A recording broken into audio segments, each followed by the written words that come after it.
Today I'm going to share with you one of my personal favorite recipes, green tomato pickles. It starts with selecting some nice, firm green tomatoes that are not mushy or have rotten spots. You really want a good, firm green tomato. Once you have your tomatoes selected, you simply need to make sure that you're washing them really well, especially on both ends, to get rid of all the dirt and the debris that is on the tomatoes. From that point, you want to go ahead and start slicing your tomatoes and breaking them down into nice, smaller pieces, making sure to cut off that bottom black tip and the top part where the tomato hangs on the vine. I simply like to quarter my green tomatoes because when you put them in the jar, they are nice large pieces, but as they slowly pickle, they get a texture that is soft with a little bit of a bite. But you can always break them down again and cut them in half one more time, up to your preference.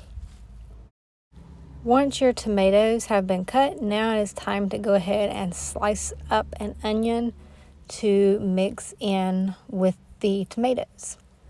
So this is simply straightforward. You just need to get you a good yellow onion and peel off a couple of outer layers, making sure to avoid those tough layers of the onion. Then simply just slice it, break it down, and pull apart each of the petals, because if you stick them in there as is, they will not all get pickled evenly, nor will they break down into a softer texture to accompany the tomatoes. So once you have your onions pulled apart, it's time to proceed. I'm going to make these spicy, so I'm going to add in some cayenne pepper. But now it's time to make the mixture. So here we are going to add our sugar and vinegar, which is simply equal parts sugar and vinegar. You want to bring that mixture to a boil to make sure that everything has gotten to a warm temperature and dissolved.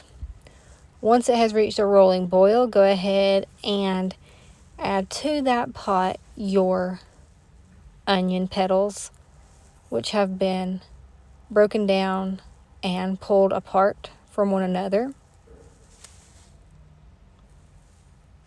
Then I like to give these just a bit of a stir to make sure that they're pressed down into that pickling mixture and they're going to get a chance to cook. Then I add in my sliced up green tomatoes to the same pot. Basically what you're doing here is you are wanting to cook your green tomatoes and onions just for a short period of time until the tomatoes change from that nice bright green color to a slightly darker green color.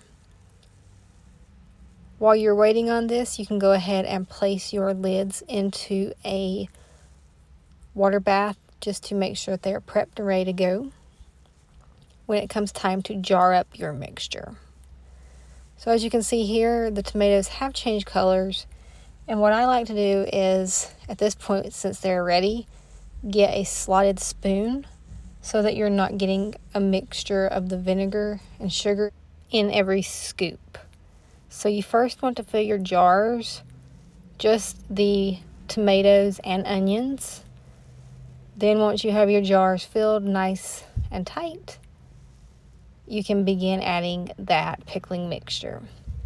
Now at this point, I do want some of these to be hot, so I'm going to break in several cayenne halves just to make sure that there is a good distribution of spice in every single bite. So it is totally up to you how you want to make these. You don't have to add any spice at all. But I always like to add just a little bit of heat so that I can use the leftover juice in other things, such as soup beans, over cornbread. It accompanies everything really well. So for the juice now that we have left over, we're going to go ahead and fill our jars up to the lower lip, just right at the top of the jar. That way we ensure that we're getting a nice full jar, but we will still have enough gap for the jar. These are what your tomatoes should transition to, from that dark green on top to the nice light green on bottom, which means that they are ready. Now here we want to wipe the rims down well just to make sure there is no juice mixture on the rim, preventing that lid from sealing. Then just place our lid and rings on the jars, seal them tightly, and then at this point they are ready to be water bathed. Just note, the longer you let these sit, the better they will be.